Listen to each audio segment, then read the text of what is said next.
아멘. 오늘 본문은 이 10계명 중에서 6계명, 7계명, 8계명 이렇게 세 개의 계명입니다. 보통 10계명을 읽으면서 이 세 계명은 잘 지키고 있다고 믿어서 그냥 쓱 읽고 넘어가는 경우가 많을 수도 있습니다. 실제로 여기 계신 분들 중에서 살인하신 분 없으시잖아요, 그렇죠? 살인한 사람들은 저기 지금 교도소나 이런 데 있죠. 또 간음은 어떻습니까? 살인보다 좀 있을 수도 있지만 그래도 거의 없을 겁니다. 8계명인 도둑질하지 말라는 아마도 여러분들이 좀 계실 것 같아요. 어렸을 때 남의 것 좀 훔친 경험들은 거의 있으니까요. 저도 아버지 지갑에서 돈을 습작한 적이 있고 또 친구 물건을 가져온 적도 있습니다. 하지만 지금 현재 도둑질을 하고 계신 분은 없을 거예요. 그래서 이제 대부분 도둑질하지 말라는 계명도 나는 잘 지키고 있구나 그렇게 생각을 하십니다. 만약 10계명을 읽을 때마다 나는 잘 지키고 있구나 이렇게 생각하신다면 10계명에 대해서 잘 모르고 계신 겁니다. 10계명을 그저 문자적으로 해석하고 있는 겁니다. 오늘 본문이 세 구절인데요, 짧은 세 구절입니다. 제가 좀 당황스러웠습니다. 너무 짧아서 당황스러운 것이 아니고 세 계명을 설교 한 번에 다루는 것이 너무 어려워서 좀 당황스러웠습니다. 각 계명마다 다뤄야 될 내용이 많은데 이렇게 세 계명을 한 번에 설교를 이렇게 일정을 짜 놔가지고 제가 많이 좀 당황했다는 거예요.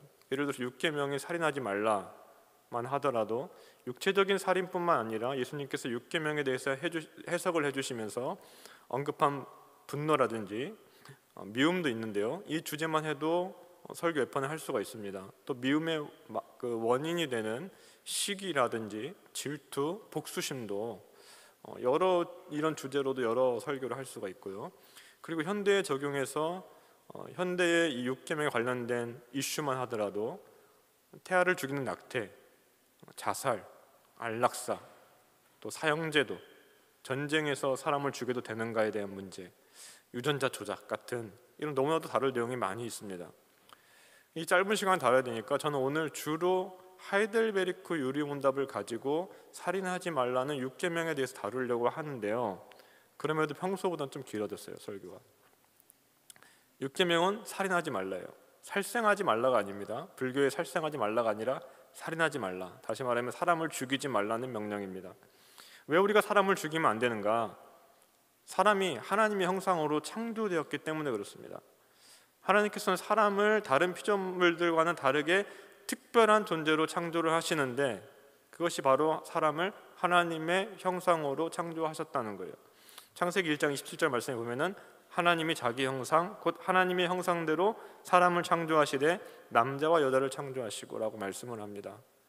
진화론에 의하면은 사람은 그저 진화한 존재에 불과해요. 하지만 성경은 하나님께서 인간을 창조하시되 하나님의 형상으로 창조하셨다 그렇게 말씀을 합니다.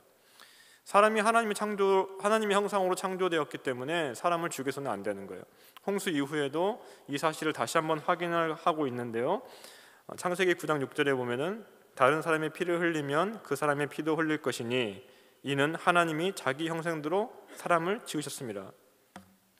사람을 죽여서는 안 되는데 왜 그러냐면은 하나님의 형상이기 때문에 그렇습니다.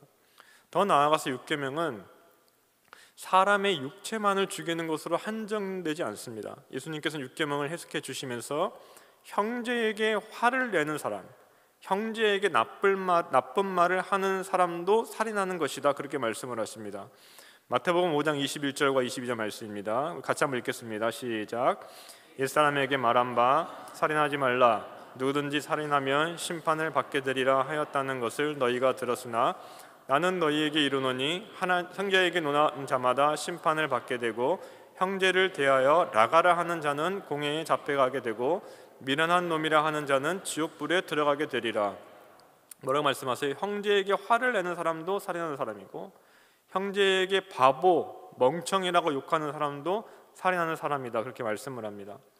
하이델베르크 요리문답 105문답에도 보면은 육체적인 살인만 살인이 아니라 이웃의 명예를 훼손하는 것, 그들을 미워하는 것도 살인이라고 합니다.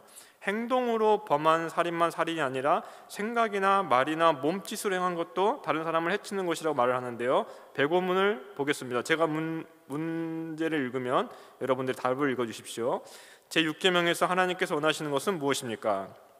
내가 이웃의 명예를 훼손하거나 그들을 미워하거나 해치거나 죽이지 않기를 원하십니다.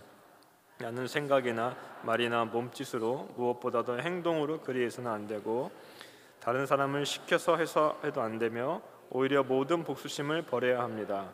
더 나아가 자기 자신을 해쳐서도 안 되고 부주의하게 위험에 빠뜨려서도 안 됩니다. 그러므로 살인을 막기 위해서 국가는 또한 칼을 가지고 있습니다.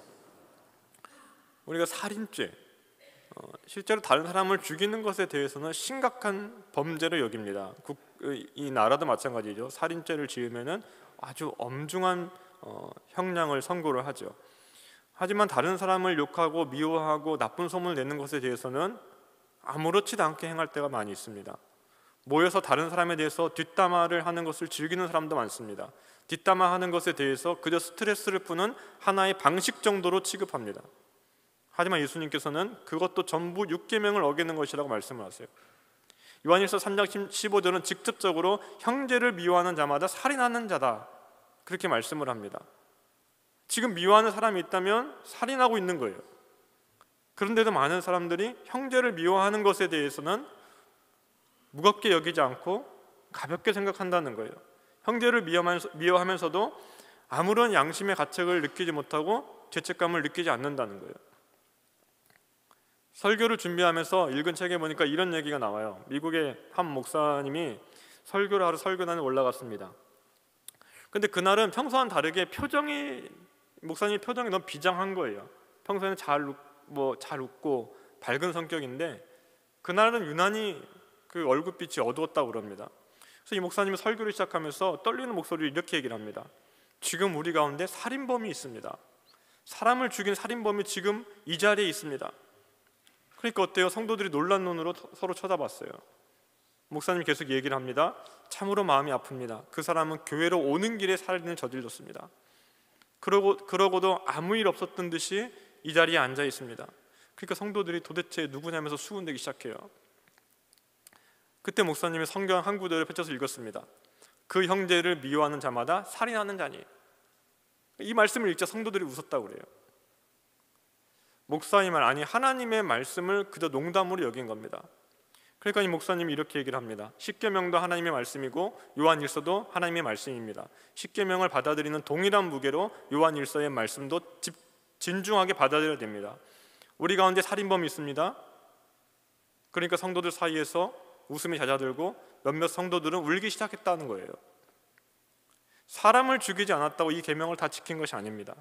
만약 우리가 생각으로 누군가를 미워하고 있다면 6계명을 어긴 거예요. 말로 누군가에 대해서 욕을 하고 있다면, 나쁜 이야기를 하고 있다면 6계명을 어긴 거예요. 몸짓으로 누군가를 무시하고 있다면 이 6계명을 어긴 거예요. 촌철살인이라는 말이 있습니다. 촌철살인은 짧은 말 한마디로 다른 사람을 감동시키거나 혹은 다른 사람의 약점을 찌를 수 있는 것을 이르는 말이에요. 문자적으로 해석하면 작은 쇠붙이로 사람을 죽인다는 의미입니다. 촌철, 조그마한 쇠붙이 하나로 사람을 죽인다는 거예요. 말로 사람을 죽일 수 있습니까? 없습니까? 말로 사람을 죽일 수 있습니다. 다른 사람의 말 때문에 깊은 상처를 받아서 스스로 목숨을 끊는 사람이 종종 있습니다. 연예인들 중에 악플과 악성 루머로 인해서 스스로 목숨을 끊는 사람들이 있어요. 또 육신은 죽이지 않을지라도 말 한마디로 사람의 영혼과 마음을 산산조각 낼 수 있습니다. 사람이 육신만 가진 게 아니잖아요. 사람은 육신과 영혼이 긴밀하게 연결되어 있는 존재예요. 그러니까 말 한마디로 사람의 영혼을 죽일 수도 있어요. 말 한마디가 사람을 살리기도 하지만 사람을 죽이기도 합니다. 말 한마디가 한 사람을 위로해서 다시 일으키기도 하지만 한 사람을 깊은 절망 가운데 던져넣기도 합니다. 특별히 다른 사람에 대해서 거짓 소문을 내는 것은 한 사람의 영혼을 망가뜨리는 행위예요. 거짓 소문이라는 특징이 뭡니까? 사람이 입을 거치면서 더 많이 왜곡이 됩니다. 우리가 다른 사람에게 어떤 한 사람에 대한 나쁜 말, 거짓 소문을 이야기해서도 안 되지만 다른 사람이 우리에게 와서 어떤 사람에 대해서 나쁜 말을 하면 그대로 옮기지 말아야 돼요. 오히려 말하는 사람을 중지를 시켜야 됩니다. 그 나쁜 소문이 더 퍼지지 않도록. 이게 정말인지 거짓인지를 3자 대면을 하든지 해가지고 바로 잡아야 돼요. 이게 만약에 사실이면 그 그 범죄한 사람에 대해서 불러서 경책을 해야 되죠. 그런데 바로 잡기보다는 오히려 살을 더 붙여가지고 다른 사람에게 옮기는 경우가 많습니다. 거짓 소문이라는 게 100% 거짓은 없어요. 100% 거짓이면 금방 거짓말을 알아차릴 거예요. 100% 거짓말이면. 거짓 소문은 95%는 진실이고 5%만 거짓이에요. 근데 그 5%가 치명적인 거짓말이에요. 그 5%를 가지고 거짓 소문의 대상자인 사람에게 치명적인 상처와 치명적인 공격을 하는 겁니다. 그러면서 나중에 그것이 거짓으로 판명되면 어떻게 핑계를 대는가 하면은 5%는 내가 잘못 알았다, 그건 미안하다, 하지만 95% 사실이지 않느냐, 이렇게 핑계를 댄다는 거예요. 거짓 소문으로 피해를 당한 사람은 영혼과 마음이 완전히 망가져서 고통 속에 있는데 그렇게 얘기한다는 거예요. 이런 식으로 교회 안에서 사람의 영혼을 죽이는 일이 일어날 수가 있습니다. 교회 안에 거짓 소문을 퍼뜨리는 사람이 있으면, 남에 대해서 나쁘게 얘기하는 사람이 있으면 그냥 넘어갈 게 아니라 반드시 바로 잡아야 돼요. 그래야 거짓 소문으로 피해를 당해 고통받는 사람이 생기는 것을 방지할 수 있습니다. 이것이 6계명을 제대로 지키는 거예요. 하이델베르크 요리문답 105문답은 몸짓으로도 6계명을 어길 수 있다 고백합니다. 실제로 다른 사람을 무시하는 몸짓이나 제스처는 심한 상처를 주게 돼요. 눈은 마음의 창이라는 말이 있습니다. 마태복음 6장 22절에도 보면은 눈은 몸의 등불이다, 그렇게 말씀을 합니다. 마음에 있는 게 눈에 그대로 반영된다는 거예요. 미워하는 마음이 있으면 그 눈 속에 이미 그 미워하는 감정이 드러납니다. 사람이 그걸 알아요. 사람이 영적인 존재잖아요. 그래서 자기를 어떤 시선으로 바라보는지 압니다. 이렇게 눈짓 혹은 눈빛만으로도 사람을 공격하면서 6계명을 어길 수 있습니다. 지금부터 한 20년 전에 2005년에 제가 신학대학원 입학하면서 처음으로 사역을 맡았는데, 처음 맡은 사역 부서가 30대 청년 부서예요. 근데 그때는 신학교에 갓 입학해가지고 제가 막 어떤 그런 거룩한 의분도 있었고, 또 제가 성숙하지 못한 면이 많이 있어서 말씀대로 살지 않는 청년들을 볼 때마다 정죄하는 마음이 있었습니다. 그나마 다행인 게 제가 약간 좀 내성적이고 소심한 사람이고 말로 표현 안 했어요. 근데 눈빛으로 다 나갔죠. 눈을 통해서는. 나중에 시간이 몇 년 지난 다음에 청년이 뭐라고 얘기하냐면은, 그때는 제 눈빛이 너무 무서워가지고 말을 걸 수가 없었다고 그래요. 또 눈총이란 말이 있지 않습니까? 눈총? 눈총이 뭡니까? 눈에 도끼를 띄면서 쏘아보는 것을 눈총이라고 해요. 눈총. 이 눈총의 총은 그 실제 무기인 총을 얘기합니다. 총. 총으로 사람을 죽일 수 있듯이 눈총을 쏘면서 사람의 마음을 완전히 죽여놓을 수 있어요. 경멸의 눈빛, 멸시하는 눈빛, 비난의 눈빛, 싸늘한 눈빛, 날카로운 눈빛, 의심의 눈빛, 쏘아붙이는 눈빛, 혐오의 눈빛, 위압적인 눈빛, 저기의 눈빛 같은 수많은 눈총으로 다른 사람을 공격하면서 6계명을 어길 수가 있다는 겁니다. 그 몸짓으로도 우리가 미움을 표현하면 안 돼요. 눈빛으로도 미움을 표현하면 안 됩니다.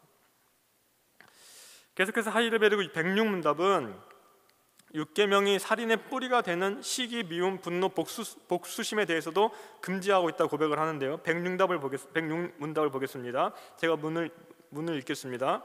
여러분 답을 읽어주십시오. 자, 그런데 이 계명은 살인에 대해서만 이야기합니까? 아닙니다. 하나님께서는 살인을 금함으로써 살인의 뿌리가 되는 시기, 증오, 분노, 복수심 등을 미워하시며 이 모든 것들을 살인으로 여기신다고 가르칩니다. 시기, 증오, 분노, 이 복수심, 이런 것들은 마음에서 일어나는 것이지만 실제 살인으로 이어질 수 있습니다. 홧김에 사람을 죽이는 사람이 많아요. 홧김에 화를 못 이겨가지고. 시기와 미움과 질투로 사람을 죽이는 경우도 많이 있습니다. 복수심에 사로잡혀가지고 복수한다고 사람을 죽이는 사람도 많습니다. 셰익스피어 4대 비극 중에 햄릿은 복수심으로 많은 사람이 죽음을 맞이하는 비극적인 내용을 담고 있습니다. 햄릿이 자기 아버지의 복수를 하려다가 결국에는 사랑하는 사람도 죽이고 자기도 죽잖아요. 또 오셀로라는 작품에 보면은 오셀로가 부하 이아고의 거짓 계략으로 무고한 아내를 의심하게 됩니다. 결국 이 오셀로가 질투의 눈이 멀어요. 이 이아고가 거짓 정보를 주는 거예요. 오셀로한테. 당신 부인하고 이 장군하고 지금 바람을 피고 있다. 그래 오셀로가 이 질투의 분노를 참지 못해가지고 아내를 죽이는 내용입니다.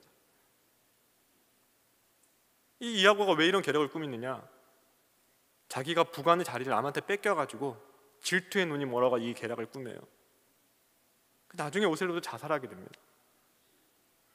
셰익스피어가 왜 위대한 작가인가? 이것이 단지 시국 속에만 일어나는 사건이 아니라 인류 역사에서 보편적으로 일어나는 일이기 때문에 그렇습니다. 한 기사를 보니까 지난 4월에 브라질에서 한 여인이 전 남자친구의 새 연인에게 독을 넣은 초콜릿을 보냈다고 그래요. 물론 이게 살해까지는 가지 않았습니다. 경찰이 물어봅니다. 왜 이런 일을 했냐고. 그러니까 질투심 때문에 그랬다고. 질투심 때문에. 2주 전에 우리나라에 있었던 사건 중에 하나인데요. 형제가 어머니로부터 각각 100억의 재산을 받았습니다. 근데 이 어머니가 자기가 아플 때 돌봐준 막내에게 조금 더 재산을 더 줬어요. 그러니까 두 형들이 이거를 시기해가지고 막내를 죽인 겁니다. 시기가 살인까지 이어질 수 있어요. 지금까지 6계명이 금지하는 부정적인 명령에 대해 살펴봤는데 6계명이 명하는 긍정적인 명령, 적극적인 명령에 대해서 이제 살펴보려고 합니다. 이와 관련해서 하이델베르크 요리문답 107문답이 이렇게 고백을 하고 있는데요. 이번에도 제가 문제를 읽겠습니다. 앞에서 말한 방식으로 우리 이웃을 죽이지 않으면 그것으로 이 계명을 다 지킨 것입니까? 아닙니다. 하나님께서는 시기와 증오와 분노를 정죄하심으로써 우리가 우리 이웃을 자기 자신처럼 사랑하여 인내와 화평과 온유와 자비와 친절을 보이고 우리가 할 수 있는 한 그들을 해악으로부터 보호하며 심지어 원수에게도 선을 행하라고 하셨습니다. 이 107문답은 6계명을 적극적으로 지키는 것에 대해서 우리가 이웃을 자기 자신처럼 사랑하면서 인내와 화평과 온유와 자비와 친절을 보이라고 합니다. 또 우리가 할 수 있는 한 최선을 다해서 이웃을 해악으로부터 보호하고 심지어 원수까지도 그렇게 행하라고 말씀을 합니다. 그러니까 6계명의 핵심이 뭔가 하면은 우리 자신과 다른 사람의 생명을 보존하기 위해서 최선을 다해야 된다는 거예요. 그리고 이 다른 사람에는 원수까지 포함됩니다. 1계명부터 4계명까지는 하나님 사랑에 대한 계명이고 6계명부터 10계명까지는 이웃 사랑에 대한 계명이죠. 5계명은 그 중간적인 성격을 띱니다. 우리가 보통 5계명을 이웃 사랑 계명으로 분류를 하는데 사실은 책들을 많이 읽어보면 이 5계명을 하나님 사랑으로 분류하는 학자들도 많이 있어요. 5계명이 뭡니까? 내 부모에게 순종하라입니다. 이 계명은 부모를 비롯해서 하나님께서 주신 권위자에게 순종하라는 거예요. 하나님께서 세우신 권위에 순종하라는 거예요. 이 권위에 순종하라는 명령은 왜 권위에 순종이냐? 하나님께서 대리자로 세우셨기 때문에 그렇습니다. 그러니까 이 권위자에게 순종하는 것은 하나님께 순종하는 거예요. 이러면서 5계명은 앞에 4계명과 같이 하나님 사랑에 대한 계명에 속합니다. 동시에 5계명은 윗사람뿐만 아니라 아랫사람과 동료와 같이 모든 인간관계에 있는 사람들의 명예를 존중하고 각 사람들에 대한 의무를 수행하는 겁니다. 이런 면에서 5계명이 이웃사랑에 대한 계명이에요. 자, 6계명부터 10계명까지 모두 내 이웃을 내 자신과 같이 사랑하라는 계명으로 해석할 수가 있습니다. 로마서 13장 9절 말씀해 보니까 간음하지 말라, 살인하지 말라, 도둑질하지 말라, 탐내지 말라 한 것과 그 외에 다른 계명이 있을지라도 내 이웃을 내 자신과 같이 사랑하라 하신 그 말씀 가운데 다 들었느니라. 뭐라고 말씀합니까? 10계명의 순서가 좀 바뀌어 있고 9계명에 빠져 있긴 하지만은 6계명부터 10계명까지가 내 이웃을 내 자신과 사랑하라 하신 말씀에 요약되어 있다, 그렇게 말씀해요. 다 들었느니라, 이 말은 요약되어 있단 말이에요. 그래서 웨스트민스터 소요리문답 68문답은 6계명에 대해서 다음과 같이 고백합니다. 제가 문을 읽겠습니다. 제 6계명에서 요구하는 것은 무엇입니까? 6계명이 요구하는 것은 우리 자신과 다른 사람들의 생명을 보존하기 위해 정당한 노력을 기울이는 것입니다. 자, 6계명이 요구하는 것이 뭐라고 얘기합니까? 우리 자신과 다른 사람의 생명을 보존하는 것이다. 내 이웃을 내 자신과 같이 사랑하라. 거기 다 들어있어요. 내 자신의 생명을 보존하고 그 다음에 다른 사람의 생명을 보존하는 것, 그것이 6계명의 의미라는 거예요. 자신의 생명을 보호하는 것은 어떤 것이 있을까요? 먼저는 자신을 소중히 여기는 겁니다. 우리는 하나님 형상으로 창조된 존재입니다. 우리는 하나님께서 예수 그리스도의 핏값으로 사신 존재입니다. 그리스도 안에서 우리는 하나님의 자녀이고 하나님의 상속자입니다. 하나님의 택하심을 받은 백성이고 왕같은 제사장이고 거룩한 나라고 하나님의 보물과 같은 존재입니다. 이런 사실을 확신하고 그런 존재답게 살아가라는 거예요. 그런 존재의 다움을 누리라는 거예요. 그런데 반대로 이런 사실을 확신하지 못하고 자기 자신을 하찮게 여기면서 학대하는 사람은 6계명을 어기고 있는 거예요. 자기를 보존하지 않은 겁니다. 자기 자신을. 동시에 우리는 다른 사람의 생명을 보존하기 위해서 정당한 노력을 기울여야 되는데, 직접적으로 지금도 이 세상에는 먹을 것이 없어서 굶어 죽는 사람들이 많이 있습니다. 전 세계에 먹을 것이 없어가지고 굶어 죽는 사람이 지금도 있어요. 많이 없어졌지만, 많이 줄어들었지만은 지금도 있습니다. 우리나라에도 복지 사각지대에 놓여서 가난을 견디다 못해 스스로 목숨을 끊는 사람 기사가 났었잖아요. 이런 사람들에 대해서 우리가 그리스도인으로서의 의무를 다해야 돼요. 기아 문제의 해결을 위해서 적은 금액이라도 후원을 시작해야 됩니다. 전쟁의 지역에 있는 사람들과 같이 응급 의료 지원이 필요한 곳에 섬기는 단체를 후원하는 일을 시작해야 돼요. 관심을 가져야 됩니다. 또 우리 주위에 위험에 처한 이웃을 못 본 척하지 말고 정당한 노력을 기울여서 도와야 돼요. 몇 주 전에 읽은 기사인데요, 이 기사의 주인공들이 유퀴즈에 나오게 됐습니다. 한 족발집에서 남자 5이 식사를 하고 있었습니다. 그때 한 여성이 식당 안으로 들어와가지고 심폐소생술을 할 줄 아는 사람이 있냐면서 도움을 청했어요. 그렇게 5명이 일제히 뛰어나가서 한 명은 심폐소생술을 하고, 한 명은 기도를 확보하고, 한 명은 119에 전화해가지고 신고하고, 다른 한 명은 인근의 지하철역으로 뛰어가서 자동 심장 충격기를 들고 나왔습니다. 그렇게 해서 한 사람의 생명을 살렸다고 그래요. 그런 것들을 준비해야 됩니다. 그래서 저는 우리 그리스도인들이 심폐소생술 같은 그런 응급처치를 하는 방법을 좀 배우는 것도 6계명을 지키는데 좋은 방편이 될 수 있다고 생각을 합니다. 6계명은 우리 자신과 이웃의 생명을 지키는 것이라고 말씀했습니다. 7계명은 뭡니까? 7계명은 우리 자신과 이웃의 순결을 지키는 겁니다. 8계명은 우리 자신과 다른 사람의 재산을 보존하는 겁니다.